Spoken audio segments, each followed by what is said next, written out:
morning, everybody, again, and good morning to everybody that's watching from home this week. I just wanted to welcome any visitors that we have, first-timers. We are glad to have you here. We're glad that you're here with us. If you could just fill out one of the cards, it's on the back of the pew in front of you. It's like blackish blue. If you can just fill that out. And you can take it in the back after service. There's a little table out there, and we have a little something for you. Yeah, so thank you.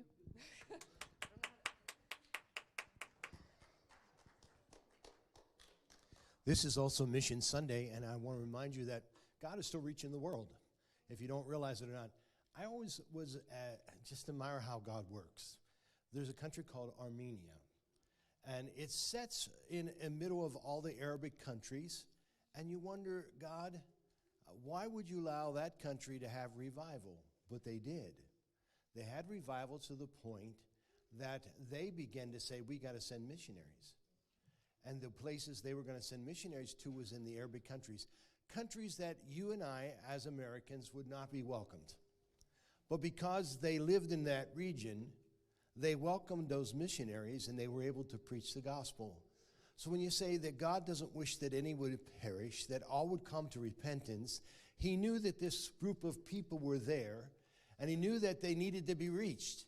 So he raised up Armenians who were born again, on fire for God, to go over into that area to win people to Christ. I think that's awesome. Anytime we did an outreach, we tried to do an outreach that was more outgoing than just where we're at, because we went into Poland and we ministered to the Polish Bible School, the Pentecostal Bible School for the Assemblies of God. And I thought it was very interesting there because, again, there's Baltic states that circle around the area of Poland, and they are states also that do not welcome Americans. Plus, the language barrier is something, a lot of Polish people speak different languages.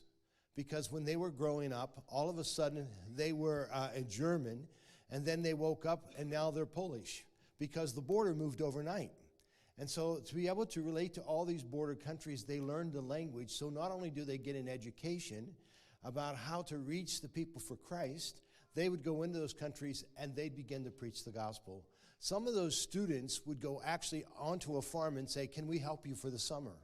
And they'd take a guitar and they'd get together and they would sing songs after they were done working for the day.